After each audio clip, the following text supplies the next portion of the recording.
Hello, good Sunday evening, everybody. How's everybody doing? Hope everybody's doing great on this fabulous Sunday evening. Yes. Beautiful day today. Beautiful day. It was a Yes. beautiful day. We got a chance to get out and hang out a little bit, even though it wasn't just hanging out; No, it was wasn't working. hanging out, it was working. But it's still we got to hang out together. We got to do some work together. So, Yes. just saying good evening, everyone. Hello, mother. My Hello, mom's on Ma. watching, always watching. Good evening. How you doing, Miss Coleman? How are you doing, Miss Coleman? I'm doing Miss excellent. Coleman. I'm doing excellent. Doing good. Okay, great. So How are you? Oh, I'm doing great. Yeah. I'm doing let's great. check in on you. Yeah, I'm doing good. Well, it's funny. We're part of this fabulous organization called the Kitchen Table, Mm-hmm. and we are part of. We've gone through their growth challenges and all that, and you always have to do these check-ins. Right. And it's funny. They'll ask, so how are you doing? And you'll say, I'm doing good. Mm-hmm. And they'll good is not, it's judgment. It's not, Right. it's not an emotion. It's not a feeling. So how are you doing? Right. So, but I'm not going to get into all that. So, Okay. but I am doing, How are you doing? I'm great. I'm rested. Good. I'm Yeah. relaxed. And I am hopeful. Good. How about that? I like that. Huh. Yeah. Amen. Elena Dunbar. Yes. She's good for that. So anyway, let me just introduce the show before I keep going. So this is Marriage Matters. So if you're watching with us for the very first time, this is Marriage Matters. This is a podcast where we talk about all things relationships. And my name is Glenn Coleman, for those of you who are watching for the very first time. And I'm joined, as always, by my lovely, adoring, beautiful, sexy wife here. Tanya Got her. Coleman. I wasn't finished. You weren't finished. I wasn't finished with your. What color is that? Your lipstick. It's a combination of colors. Okay. Yeah. Okay, I see it. Well, it looks good. Thank you. Looks good. So, anywho, that's what we're all about. So tonight, we want to talk about. Our topic is how to argue. Yes. How to argue. There is a way to do it. So, that's probably some of you may have saw that and be like, okay.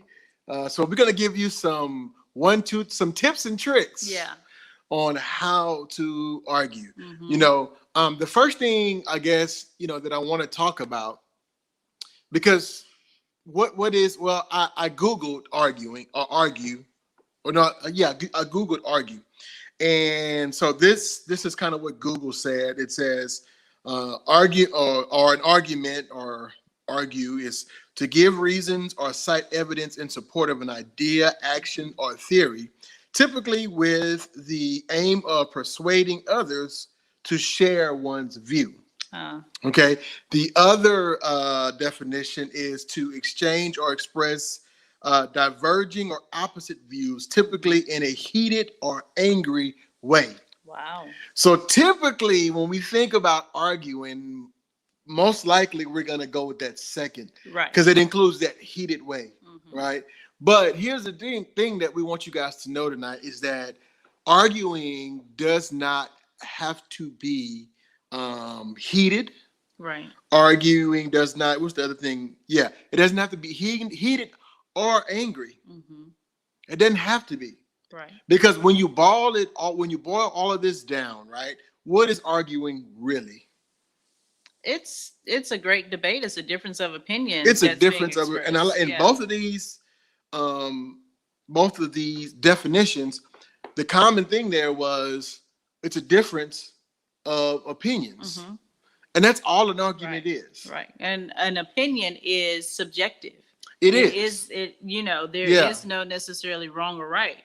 It's an opinion. And sometimes, when we argue, sometimes we can be saying the same thing, but because it's from a different perspective, we don't see it the same. Right. It's like some of you probably have seen this before, where you got two people standing and there's a number painted on the floor, one standing on one side, one standing on the other side, and one saying it's a 6, the other one saying it's a 9. No, it's a 6. No, it's a 9. Well, they're both right. Right. So if I could, or if the other person and here's, maybe I'm jumping ahead, but we're gonna just give you, Just flow. Dr. Debbie, one of our pastors, she always said, I'm gonna give you the end right now, just in case something happens. Right. We got to run out of church, something catches on fire, Right, or whatever. Right. So look, now I was joking about Dr. Debbie. I forgot what I was about to say. But oh yeah. So a lot of times in arguing, what we're trying to do is we're trying to get the other person to see things our way. Right. And we're trying so hard to get people to see how right we are, when what you need to do is or maybe what you need to try is, like, you're looking at the number on the floor and you're saying it's a 9 and they're saying it's a 6. Well, sometimes it may help if you came around and looked at it from their perspective. Right. That's good. And you could say, oh, wait a minute. You're right. It is a 9. And then that person, then you can say, well, look, let me show you this. And go around the other way. Now, look, it is a 6. So, and I know that's a very simple example. No, but it's simple, but not so simple, because sometimes it's difficult for people to make that switch in their thinking to, one, even consider that, maybe I need to put my perspective or my feeling on this thing on pause and try to flip the script, so to speak, and see it from the other person's perspective. So I think that the example with the numbers is, that's brilliant, because how many times have you been playing Uno and it's like, oh, that's a 6 or that's a 9, and it's like, what? Well, I'll make a confession. Well, she knows this already, but sometimes we play Uno as a family, and somebody put a 6 down, and I don't have a 6, or I don't have that color. I have a 9. I put down the 9, and I do it in the way they don't even be knowing. Right. They don't even know. But anyway, I just, and I don't want to get into all this, but I'm just gonna say there has been some differences of opinions in our country as of late. I'll just say it that way. And I'm genuinely saying this from a place of just, I really want to know. It's like, I want to hear your side of this. Tell me why you believe that strongly that way. Sure. Because I know what I believe, but I just really want to hear. And I think that when we are open to hearing the other person's side, sometimes it brings in something, I think, which is what we call empathy. And we can understand better, and we can get to a conclusion, solution, or an agreement faster. Right. So the first thing I want to talk about, when it comes to arguing, is what I call our conflict origin story. That plays a big part in how you argue. Sure. Or how you see arguing.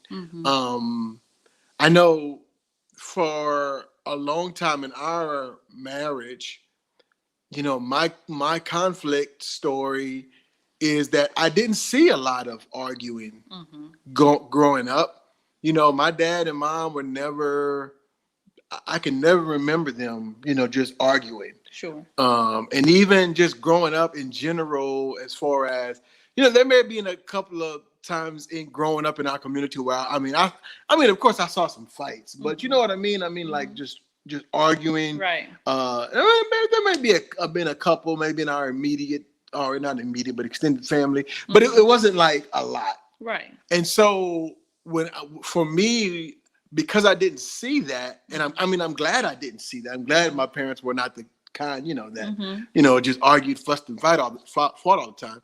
But the other side of that, I didn't see any disagreement. So I kind of equated that to disagreement is a bad thing. And I didn't like doing it. I didn't, I didn't, and I still don't. I don't like conflict. But the thing about that is what that was doing for me was it wasn't allowing us to address the elephants in the room, right? Because when I did have a difference of opinion, I would not state that, because my goal was to my goal was this in marriage, to avoid conflict at all costs. Mm-hmm. To avoid arguing at all costs. Mm-hmm. Because if we can do that, then maybe we'll have a successful marriage. Right. But that wasn't a successful marriage. Right. No, not at all, because you're avoiding conflict. You're avoiding dealing with conflict. You're not avoiding conflict. This is true. Because conflict is going to come. Conflict is going to happen. Now, if you choose not to deal with it and to be silent on it and to sweep it under the rug, so to speak, then the conflict is still there. You're just not dealing with it. And typically what happens is that the conflict adds up and everything just, it builds on top of each other until eventually the bottom's going to drop out, or there's going to be an explosion. There's something is going to happen that is going to put that conflict in your face, and now you're going to have to deal with it. Yeah. And so, maybe, so that was the way and I want to make this clear. That's the way I perceive conflict. Not to say that's what it was taught to me, but just because I didn't see a lot of it growing up. Right. When I did see it later, I'm like, whoa, I don't really like that. And the other part of it is, I felt as though if I disagreed with someone, then that meant I didn't maybe like that person, or that person didn't like me, or what have you. And that's not the truth.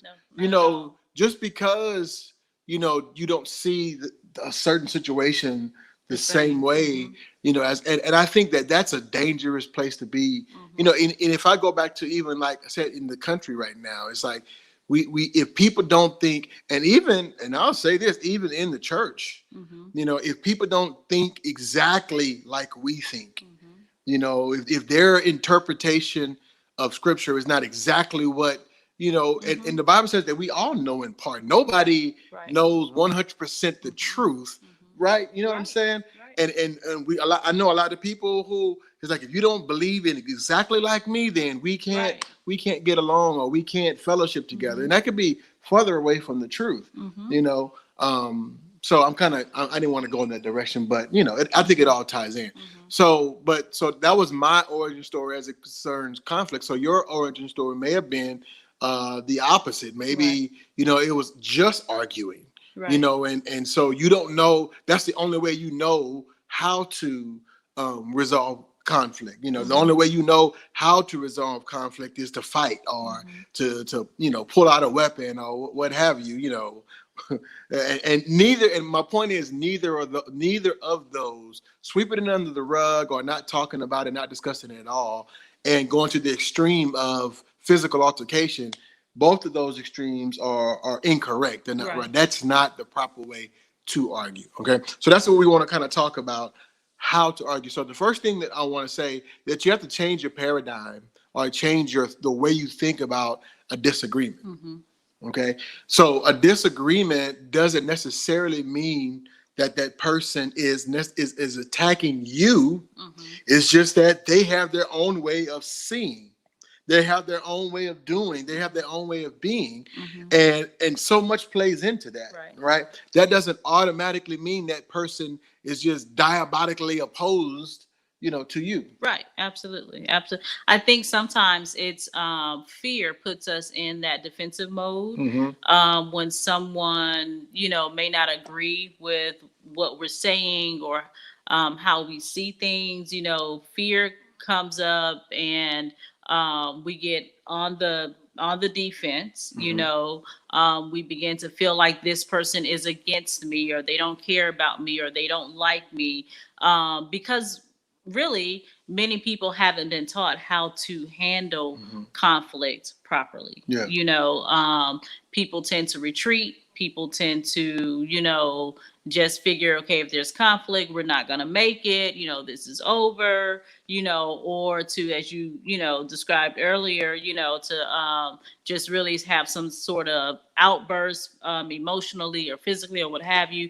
But we're not taught to sit down and have a conversation about our differences of opinions, our how we see things, the different perspectives, and come to a quote unquote happy medium or something that works for the both of us. Yeah. Or be okay with saying, you know what, that's fine. Yeah. You know. So I guess my question to you tonight is, how do you, or today, or this morning, whenever you're watching this, how do you see others' opinions? Do you see if someone thinks differently than you, or if someone has a different way of doing things than you, is that a threat to you?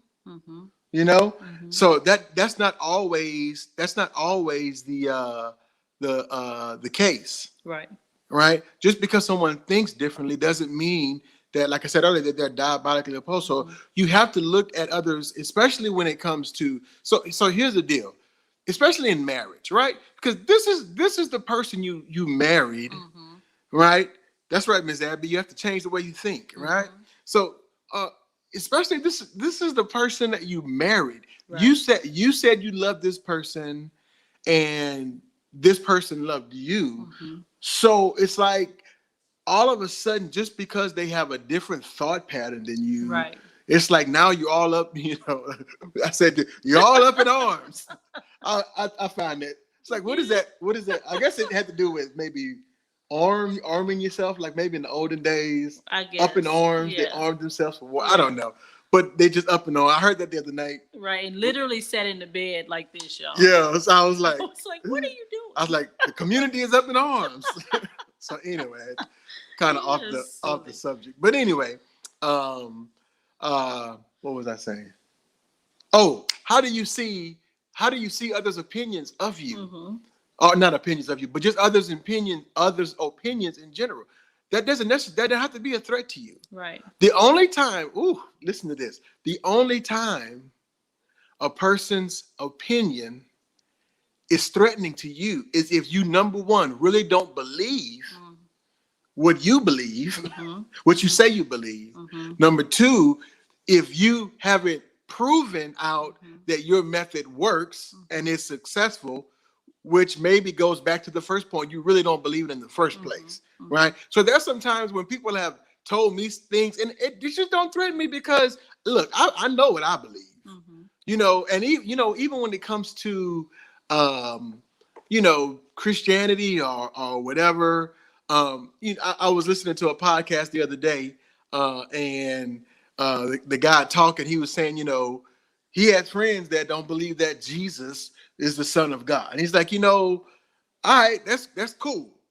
If you've proven that out, that's cool. But for me, right, I know when I've called on the name of Jesus, right, what has happened in my life. Right. So I know he is the Son of God. Right. I know he died for me. I know he's my Savior. So what you think doesn't really... Right. It doesn't move me.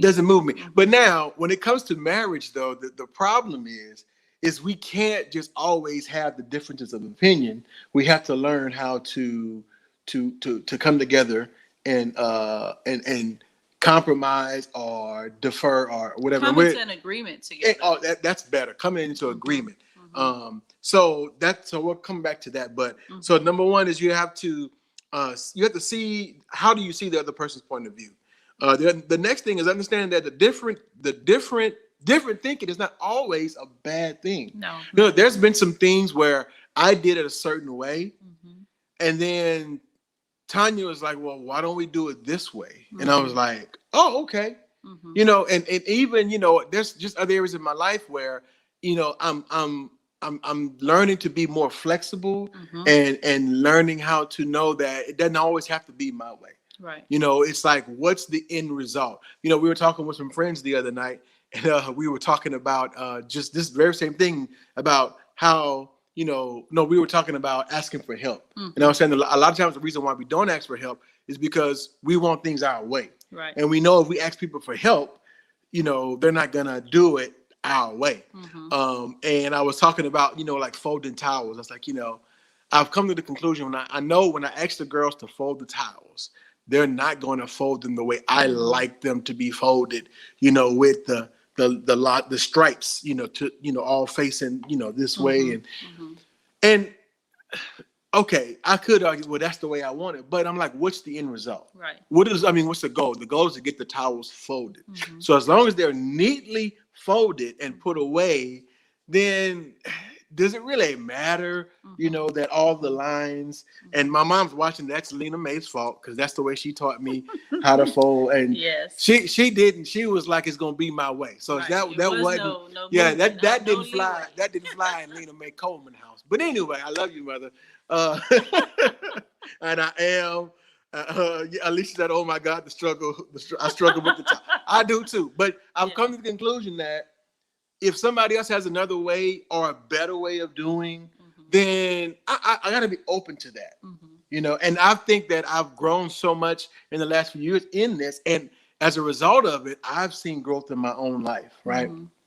Go ahead. You had something to say? No, you were talking about the towels. My issue is not the towels. My towels is the dishwasher.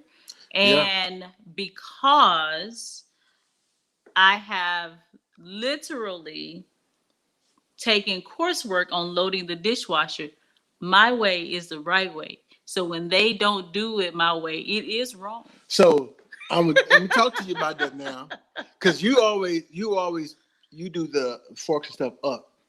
I do my forks down, the spoons up, the knives down. I keep it all safe. The forks and knives go down. So it's the all spoons safe. up? The spoons up. Yes. Okay, I see. I do everything down. But I was just saying, that's what I was going to say. I was watching the Today Show. It's the dishes, how they line up in the dishwasher. Oh, okay. Is where I struggle with y'all. Yeah. It's all good, I be trying. I know. I be trying, They do it and I just go behind them and fix it. See, but now you're just wasting your time. You don't have to do that.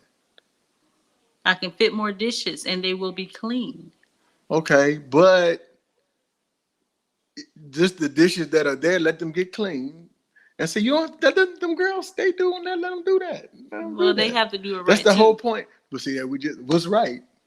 The way that I learned in my coursework when I was in college for my family consumer science degree, sir. Thank you. See, this is how we argue. So now, see, this argument. So we had, it seems like we're just talking it through. And then sometimes an argument, we were just watching the episode of the Cosby Show, and I know, we got some comments going here about the about the dishwasher, but we was just watching the episode of the Cosby Show, and it's the episode where Elvin and Sandra were arguing. Right. And Bill Cosby told Elvin, he's like, man, sometimes you got to learn how to just. And so you got to sometimes, and again, even in the disagreements in marriage, you have to say, okay, is this a principle or a preference? Yeah. That's something I have to learn. Is this a principle or a preference? Right. So a preference is just, like I always go to this one, and I think it's funny. But I remember we were painting our bathroom, and Tanya picked out this blue. Oh Lord, you brought this blue up. But I'm just saying because it's a great example of the principle versus. So she picked this blue. It was called Spa Blue, and I looked at the color. I'm like, that's kind of loud, She was like, no, it's going to be. I think she was more in love with the name than the color. It was Spa Blue, right? So I'm like, all right. So I'm like, principle versus prep. This is not worth, it's a paint color, right? I'm like, it's not gonna decrease the value of the home. It's, you know what I'm saying? It's not gonna melt the walls or whatever. So let it go. That's right. So I was just like, all right. So there I am. I got the roller and I'm painting the walls. And she coming looking in. And she looking and she come back and look again. I can see it. She's like, ooh, it's kind of bright. I'm like, well, hey. Yeah, I was disappointed. Now here's where I drew the line though. She was like, well, maybe we should repaint. Because I hate painting. I'm like, no, we're not gonna do it. We all off. We talking about paint. I know it's all good. But my point is, I had to defer. I just like, you know what? It's not even worth the argument, right? So difference of thinking is not always wrong or bad. And then here's the one I've been really honing on. If you talk to me at any point in the last few months, this is something that I've been big on, is allowing others to speak their own truth. Absolutely. Allowing others to speak their own truth. Absolutely. And this is something that I've learned over the years, is that my truth is my truth. Right. So, a lot of times we'll say things or we'll do things, and and our spouse will call us on it, and immediately we say, well, I didn't mean it that way. Okay, that's fine and dandy, but here's the truth. She received it that way. Right. So I can't control the way she feels or thinks, right? So I can't automatically just defend. That's her truth. Right. Let her speak her truth. This is how I felt, or so a lot of times in arguments, we don't want to hear anybody else's truth but ours. Right. We don't want to hear. So you have to allow others to speak their truth. Right. And I want to share a couple of things with our audience about, how to argue fairly. There is a way to argue fairly, and there is a way to be unfair, and neither party is heard. And it's hard to come to a resolve if you don't argue fairly. So I want to address that whenever you kind of go through. No, that's next it. point. Well, I've just learned that allowing others to speak their truth and not just automatically defending, well, I didn't mean it that way. I didn't mean it that way. Well, unfortunately, intentions, a lot of times, what was the saying? The road to hell is paved with good intentions. Good intentions. That's right. What it So that's what I say. That's what they say. That's what I said. Oh, okay. Some people say that's what the Bible say. No, Well, the no, Bible no, the Bible does not say that. Because the Bible do not say that. But anyway, so yeah, but it's not about your intention. And even though you didn't mean it that way, they received it that way.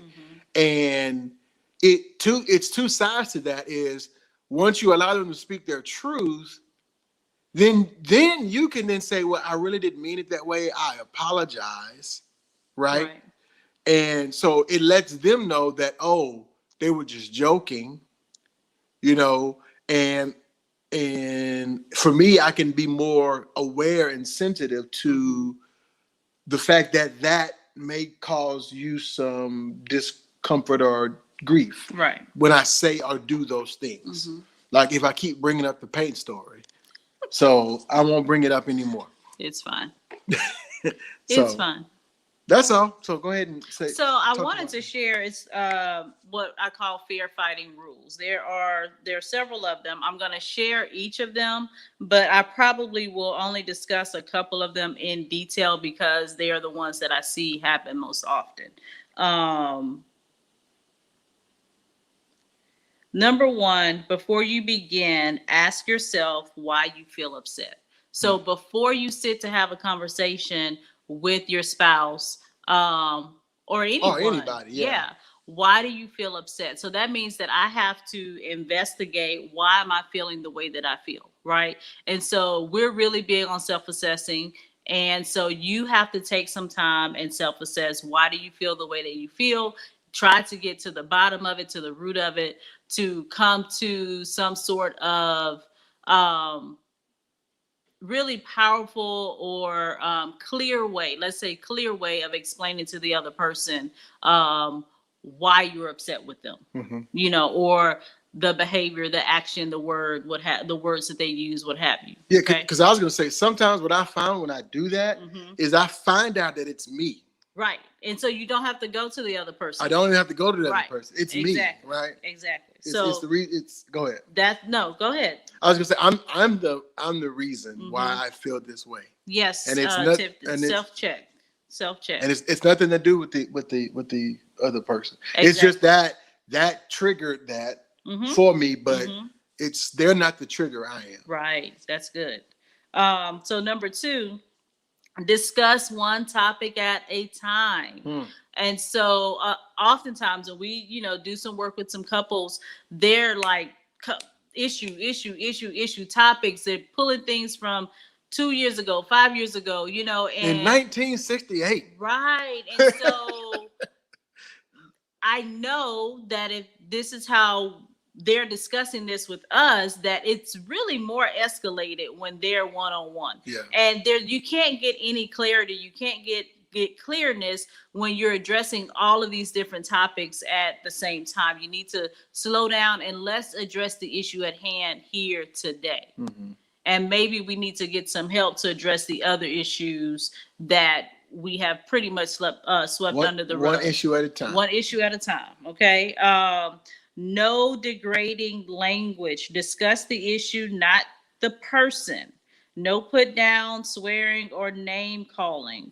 Degrading language. That is how quickly arguments can escalate to another level. Can I? What was the other part of that one? Which one? The person. Oh, address the issue and not the person. Address the issue Absolutely. and not the person. Yeah. So we teach, and we used to teach a class called, well, we still do, but we try to talk one on one. But Married for Life. Mm-hmm. And one of the things that concepts we teach in that class is your spouse is not your enemy. Right.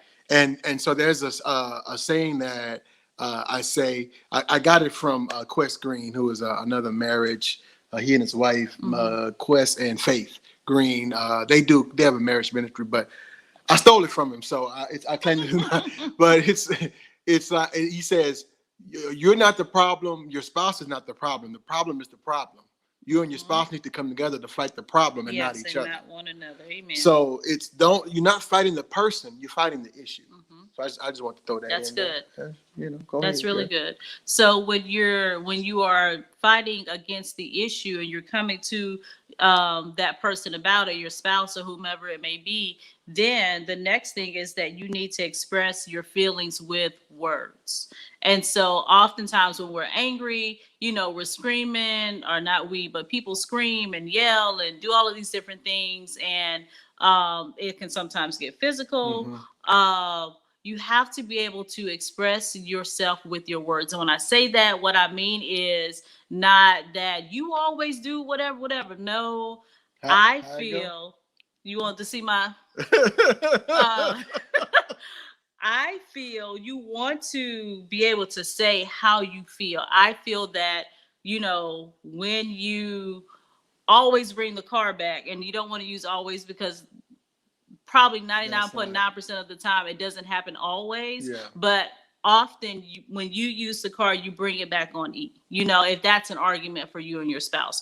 Or it makes me feel like you don't care about my time because in the morning when I leave for work, I'm going to have to add more time to stop and get gas, whatever it may be. Or I feel as though when you are on your phone, at night, when we can actually be communicating with one another, that you're ignoring me. I feel ignored. I don't feel seen. I don't feel heard. Actually using your words to express how you feel. I'll share this, and this, for some of you, this may seem a little corny or whatever, but I don't care. It's been working. But I found this tool, like I talked about the kitchen table earlier, but they shared this tool with me, and it's called a feelings wheel. And it's just a wheel with all of these feelings. And it's like, it starts out on the outside with like maybe more general feelings. And then as you go in, it's more specific things. And so that really helps me, because sometimes you just don't know how you're feeling. And so that's why you can't express what the emotion. Words, and so sometimes, you may start out, you're saying, I'm angry, but then it may go all the way down to I'm hurt, really hurt, or I'm offended, or, so that's a really good tool. So you could just Google feelings, FEELINGS, feelings wheel. And that's WHELL. I mean, WHEELL. No. WHEEL. Golly. That's all right. It's all good. But anyway, so a feelings wheel. Yeah. So that really helps me to, and the other thing that helps is once you can process that, another thing you can do is when you just write that down, so that way you know exactly what to say when you're having these These are arguments. Right. And like I said, you could use the word argue, but that doesn't mean it has to be a knockdown drag out. In discussion. I'm sorry. Yeah, I'm no, kind of you're got off good. of your. You're good. Your I like thing that there. you're feeding off of it. Yeah. And I wanted to go back and say, notice that when I give the examples for expressing your emotions, I'm using the word I. So I'm not pointing at my partner saying you do this, or when you said that, I feel Yep. this. And so you are empowering yourself to express how you feel, right? And you're being clear with your spouse. The other one is to take turns speaking. And it was funny. I had said the other day to someone that we can all, as teachers say in the classroom, we can all sing together, but we cannot all talk together, right? And so if you and your spouse are both, talking at the same time, and you're saying what you think and how you feel, and he's saying how he thinks it feels, no one's hearing the other person. Hearing. You're not hearing one another. And that's the most important part of communication is hearing and understanding what the other person is saying. Right. And that should be the number one goal, to understand what the other person is communicating. The 6 when they're saying it's an exactly. Seeing the 6 when you're saying it's a 9. Exactly. So there's that, and no stonewalling. Okay, I'm going to read this definition here in entirety because I think it's important. No stonewalling. Sometimes the easiest way to respond to an argument is to retreat into your shell and refuse to speak. This is called stonewalling. You might feel better temporarily, but the original issue will remain unresolved and your partner will feel more upset. Basically, you put a wall up. I'm not discussing it. That's it. And so your partner has no place to place their feelings, and you're unwilling to hear what it is that they have to say. If you absolutely cannot go on, tell your partner you need to take a time out, agree to resume the discussion later. And so I think in Married for Life, we call that a strike break. We would take a strike break, right? And we would basically kind of retreat to our separate corners, and you can pray, breathe, just take a minute, and then come back together and try to discuss it. So stonewalling, I think, is important because oftentimes when people do that move where they storm out of the house, I'm gone, or I'm going to take a ride, that's like you're cutting the communication off. And so what it is that you're feeling right now, it really doesn't matter to me, and so that puts a great distance between couples. And then have the last two here. One is take a time out if things get too heated. We don't, as Glenn says, we don't want to have the blue lights outside. So let's take a time out if we have to take a time out. Without that whole stonewalling thing, there is a way to do that and have a discussion, and let's agree to take a break, right? And then the last one is attempt to come to a compromise or an understanding. There isn't always a perfect answer to an argument. Life is too messy for that. Yeah. So sometimes you can, when you discuss things, you see the other person's perspective. Sometimes you can come, oh, okay, yeah, see, well, we could do it that way. Sometimes it's a blending of the two. Right. Sometimes it's just, okay, well, we're going to have to agree to disagree. And then we're going to do this. And, one thing that Tanya and I learned, and actually we learned this when we went through the Married for Life class as students, is that, when you can't come to an agreement on a certain thing, what we like to do is I tell her, you go pray about it, and I'm going to go pray about it. And then once we pray about it apart, we come back together, and what did God tell you? What did God tell you? And if we don't have the same answer, well, then either we're both hearing wrong or somebody's hearing wrong. So we just pray about it until we come back with the same kind of, right. Which direction. Slows you down. You have to be willing to kind of slow down and not necessarily have to make a decision or make a move or have a resolution right now in the moment. That we are worth taking the time to do exactly what you just described. And then sometimes also you can use the expert approach when you're dealing, when you and your spouse or someone else in any other relationships can't see eye to eye. Who has the most experience in that area? So if your spouse or the person you're dealing with, let's say they're a hedge fund manager or something, who just got taken out by the by the GameStop, Oh my no, gosh. Here I we don't want to go. talk about that.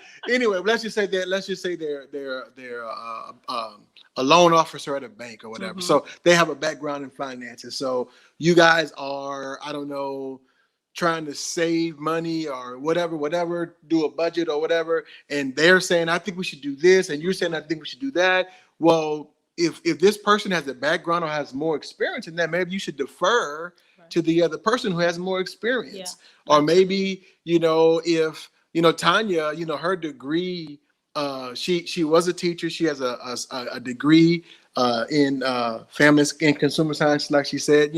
She also has a degree family and child studies. family. That's what I'm trying to say, family and child studies. So sometimes when it comes to the girls and our kids, because she has a background, she taught school, she's a counselor, she does all these things, she works with kids a lot. Would I just be like, man, look, you know what I'm saying? These kids, I need to just go upside their head a couple times and they be all right. So she'll say, well, no, we need to. I'm like, okay, yeah, you do have a degree in there. And that's why I do put I try to put the spoons up and everything else down and put the dishes a certain way because I know, you know what I'm saying? She was a home ec teacher, so she know. I'm sorry, a family and consumer science teacher. Anyway. Thank you. So my point is, in saying all of that, is that an argument doesn't have to be a bad thing. Right. The only time an argument is a bad thing, well, I'll just end with this. This is James 4:1 in the Passion. I can't talk tonight. I don't know what's going on. Slow down. You good. I don't know good. what's going on. Good. Glenn Coleman Sr. coming out of me. He rolling over in his grave right now. For those of you who don't know, my dad stuttered. So, this is James 4:1 out of the Passion Translation. It says, what is the cause of your conflicts and quarrels with each other? Doesn't the battle begin inside of you as you fight to have your own way and fulfill your own desires? Yeah. So what is the ultimate cause of arguments? It's the S word. Not that one, not that S word, the other S word. Selfishness. Yeah. You want your own way. It's all about you. So one thing that I've learned in my marriage is it's not always about me. Yeah. And that right there will solve a lot of problems in your marriage. I always tell this to guys, the Bible tells us that we ought to love our wives as Christ loved the church and gave himself for her. So that's the way I have to love Tanya. That means that there's sometimes I need to lay down my life. I got to lay down my wants, my desires, what I want, what I think, and defer to her. And I know that, that scripture also talks about the submission. Everybody want to talk about the submission part. But the Bible says that we ought to submit to one another. That's right. That means we have to defer to one another. So that's how you argue. So it's not a bad thing. Disagreements are not bad. As a matter of fact, they're so healthy. If you and your spouse haven't had a disagreement, I question if you are living your life to the fullest. I question that. So with that being said, we're going to go ahead and wrap this up. I want to thank everybody for joining us, all of our friends and family. Thank you guys so much for joining. As always, you guys I'm going to put this graphic up. You can follow us on Facebook. If you're watching this, you are following us. But also, we're also live right now on YouTube. I don't know if anybody's watching on YouTube right now. But also, we're also on Instagram, Marriage Matters 0526 at Marriage Matters 0526. So just follow us, share this. We just appreciate you guys watching, and we appreciate the opportunity to speak into your lives and just share some of the things. The best I've heard it said that the wisest people don't learn from their mistakes, they learn from others' mistakes. So we're so grateful that you're letting us just share some of the pitfalls, maybe some of the holes we fell into, that we can say, hey, there's a hole over there, don't go that way. Right. And we've learned from others. And we can share that information with you also. So that's all we have for you guys tonight. I hope that you heard something that was great and helpful. Oh, also I want to share one more thing. You can also now listen to, okay. You can also listen to the podcast on Apple Podcast and